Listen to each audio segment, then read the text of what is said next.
Hello, everyone, and welcome to the Solidified podcast. It's great to have you here. I've got an awesome story for you today that happened to me back in 2014 to 2015 when I had my yoga studio for the first time, Lotus Life Yoga Center. This is a story that really is here to remind you that when things don't work out, they are working out, in fact. Have you ever had that happen where you were so certain something was going to go a particular way and then it doesn't? And it's actually kind of crappy at first. You feel awful about it and you're really let down and you're like, what the heck? I thought this was going to work out to this degree. I thought I was going to make that money. I thought I was going to get that job. I thought we were going to fall in love and have babies together.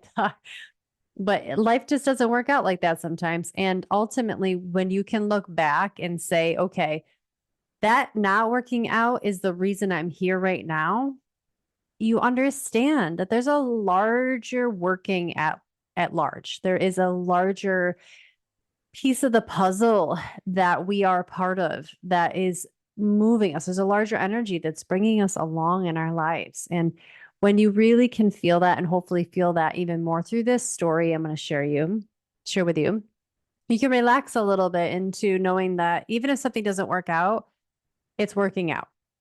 So let's get into it. It was probably around, like I said, 2014, 2015. My current location at the time, Lotus Life Yoga Center, was amazing. It had 3 different studios inside the one building. At any given week, there's 500 plus students walking through the door. We had acro yoga, aerial yoga, inversion class, hot yoga, yin, ashtanga, meditation, everything. You name it, we taught it. Trips to Costa Rica, yoga teacher training programs. It was a mecca. It was incredible. I'm so very proud of those days. Well, I wanted to expand as any good entrepreneur wants to do, right? Take it further, take it bigger. And I really wanted to bring it into this really very beautiful lakeside town. And I found the perfect spot. And I found the perfect spot because one of my friends at the time, her boyfriend, who is now her husband, I believe, still her husband, owned the property. And so she was like, come on out, check out this piece of property. I think you're going to love the location. It's a little bit smaller than what you're looking for, but we can make it work. So I showed up, saw the spot, loved it. Absolutely. I was like, let's start talking about the lease and negotiating. The first issue right there, I'm gonna let you in on the red flags along the way so that if you're ever in this situation, you could totally button it up and do it differently than I did. I want to definitely shortcut you around all of this pain so that you don't ever have to go through this again.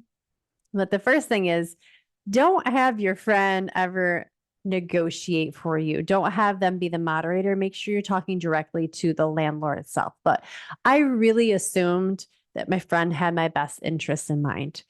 So I didn't worry about it too much. I said everything that I was saying. She said she was communicating back to him and he was talking to his lawyers and the lease was getting drafted and everything was working out. So I start moving things in because I was told to. I was given permission. You can access the site. You can come in and get stuff set up. And then I started making plans for the caterer on opening day and I ordered some balloons and I got some cards that were going to be sent out in the mail ready to go, just letting people know, oh my gosh, guys, Lotus Life Yoga Center is coming to your town. This is going to be incredible. Get ready, guys. We're expanding. Look at this beautiful lakeside location. Glamorous, luxurious. It is going to be awesome. So we get to the point where we're about a day before the opening. And I roll into town. My parents were caravanning behind me with the register and some other big things, like some big objects, right? And Ganesha, by the way, in the truck was a giant Ganesha. If you're not familiar with Ganesha, Ganesha is the elephant Hindu god, and he has an elephant head and a man's body. And the story of Ganesha, the lesson with Ganesha, is that he will remove obstacles for you, but he'll also put obstacles in your way so that you can deal with it and overcome those shortcomings and grow. So he's not just a remover of obstacles. Sometimes he does the opposite. He'll put the obstacles in, because if you don't learn that lesson will forever be the obstacle. Does that make sense? So he is removing obstacles by helping you learn a lesson. That's important here in the story. So we get Ganesha in, get the register in, come back the next day. And now it is opening day. Like, we are going to open that night. The balloons have been ordered. The caterer was going to arrive around 3:00 that day for the 2 to 3 at their 3 back-to-back hot yoga classes that I was teaching. The classes were packed. It was waitlist only at this point. All of the advertisements have been out. Everyone knew we were opening that night, and everyone was so excited, including this girl right here. I walk up to the door and I punch in the code, and it doesn't work. And I'm standing outside with toilet paper. Like, those are the last things you bring in on opening day, right? Everything, all the big stuff's in. Now it's like tissue boxes, toilet paper, Windex, like the little tchotchkes. And I guess that's so little. Toilet paper is very important, but it's the lighter stuff you put in last. And the door code isn't working. And I tried again. It's not working. I tried again. So I call my friend. She doesn't answer. I text my friend. She doesn't answer. I'm like, okay, give it 30 minutes, walking around a little bit, call her again, text, call. I said, hey, I got to get in. Like, class is starting tonight. What's going on? She finally gets a hold of me and says, sorry, Kim, we changed the codes on the doors. I said, okay, what's the new code? Well, we changed it because we've changed our mind and we don't want you in. I'm so sorry. But after talking with my partner, my boyfriend, his lawyer advised him that there's some clauses in the lease that he doesn't agree with your lawyer. And it was a lawyer's arguing back and forth. And even though the lease wasn't signed, I had every verbal agreement that I could open my business before the lease was signed. There's another red flag. Again, a thing I would never do nowadays, never. But when you trust people and you're young and you don't know any better, you do stupid things like this sometimes. But I was so certain, everyone was certain, I do believe that we were going to move forward. But here it was, guys, the day of opening. And I was being told, you have no place. There is not going to be a business. So I said to her, of course, I was very irate and probably said some very colorful things at this point to her. But basically the gist was, well, I need to get in to get all my stuff out because people are going to be showing up in like 4 hours. And I also need to let people know that we're closing. So she gave me the code. I promised her that I'd get my stuff out. And I remember walking into that studio space, staring at the Ganesha statue. I turned around and looked at my dad and I was like, I don't understand what's happening. This is insanity. I'm embarrassed. I feel gouged. Like, I just feel like gutted. I feel betrayed.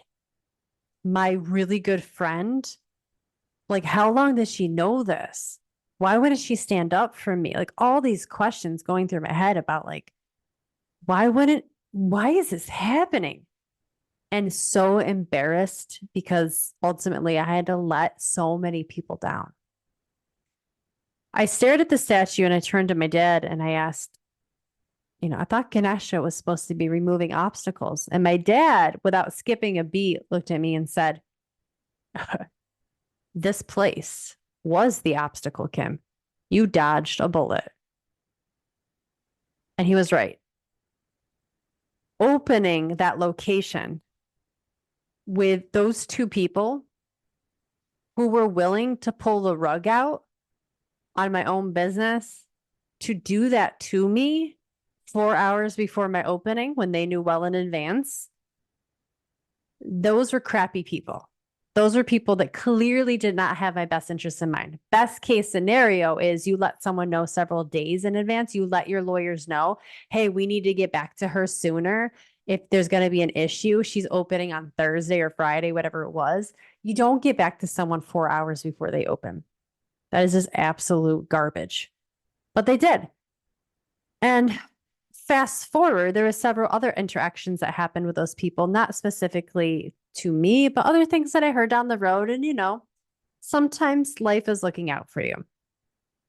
I was not meant to open up my studio there. And at first, it felt like an absolute shit show. It was a shit show. It felt like a huge failure. But now I realize that opening up a business there and working with that particular landlord, that would have been the disaster.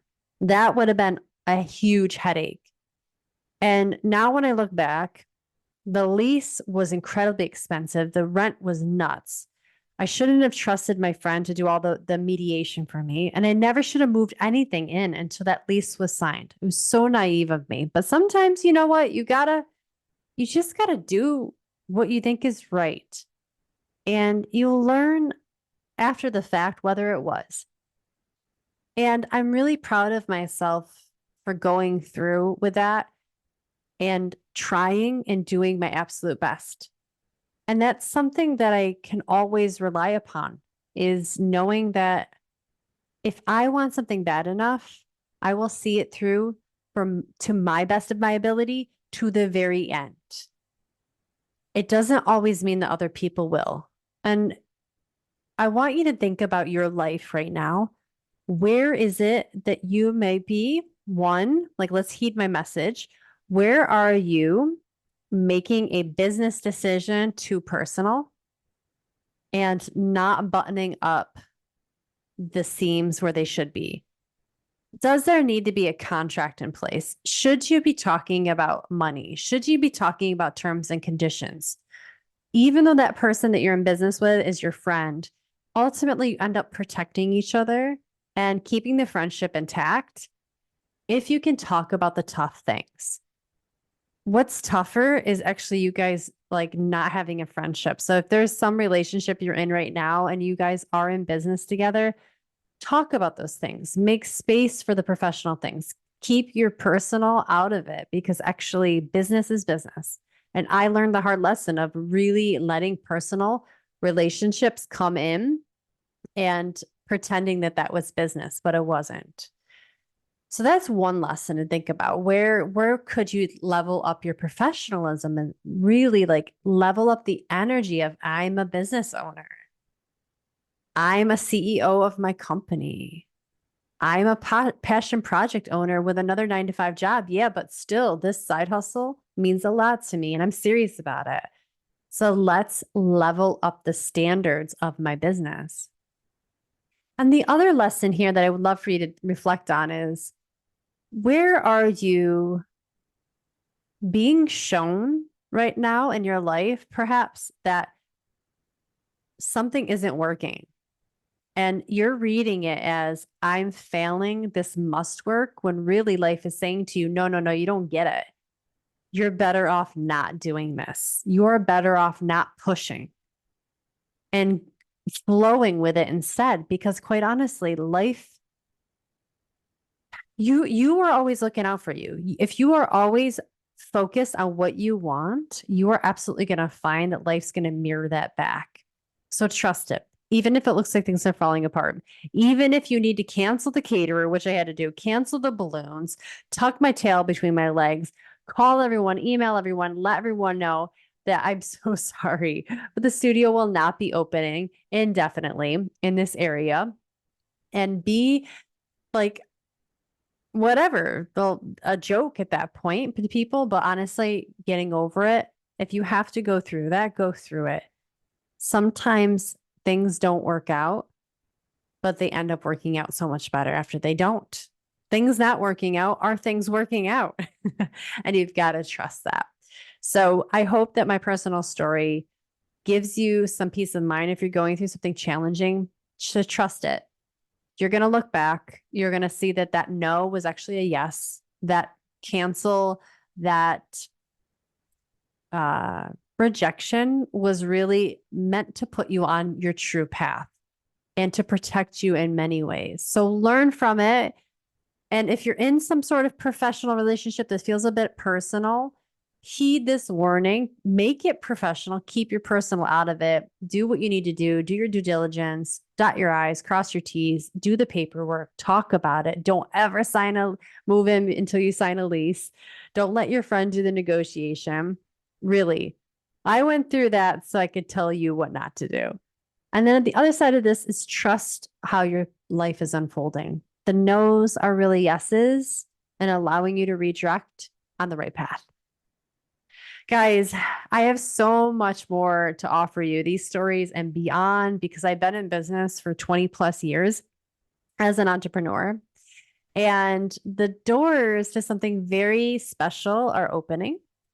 And they've been open behind the scenes, but now I'm opening it to the public for the first and last time, because I want to get people into this beta program that I have before I launch it full time as a full-on mastermind.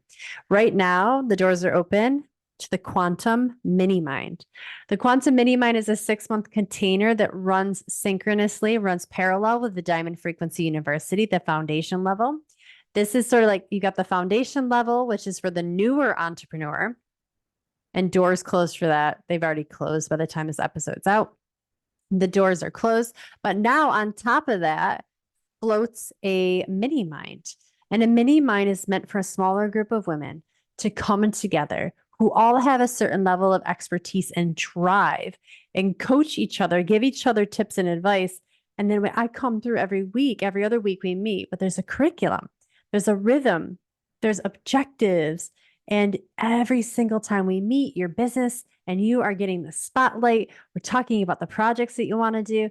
We're looking at your CEO energy and how to get that woo and spiritual in with the do and the tactical. And we're marrying both of them so that you are showing up with greater and greater impact in the world. So that sounds exciting and you want to join, and click on the link below and read. There is a countdown timer you're going to see because we run soon. The doors close on the 14th, because the 15th is the first Quantum Mini Mind. It's like a mastermind, but it's mini because it's only every other week. So read about it. If you're feeling interested, I'd love to have you in. This is the only time a program like this will ever be offered at this low of a price point and offered in the public. The next time I offer this is going to be a full-blown mastermind, and we're going to meet every single week, and the price point is going to be like quadruple, because it's no longer going to be in beta, it's going to be in alpha. And plus, the only time you'll ever be invited in is if you've done Diamond Frequency University, the foundation level. So the mastermind builds off of DFU. So you'll have to go through DFU and then jump up to the quantum. So right now, though, I'm throwing that rule out the window so I can get women in, get your feedback. You can help me sort of massage the program and build the foundation for the next iteration so that it's even stronger. At the same time, you get my eagle eye attention on your business, and you get to run with a bunch of queens. So I've got room for 4 more women. There's already 5 inside. Are you one of her? If so, click on the link below. This is Quantum. Read about it and get in while you can. All right, guys, have an awesome day. Thanks so much for being here. I'll see you next week.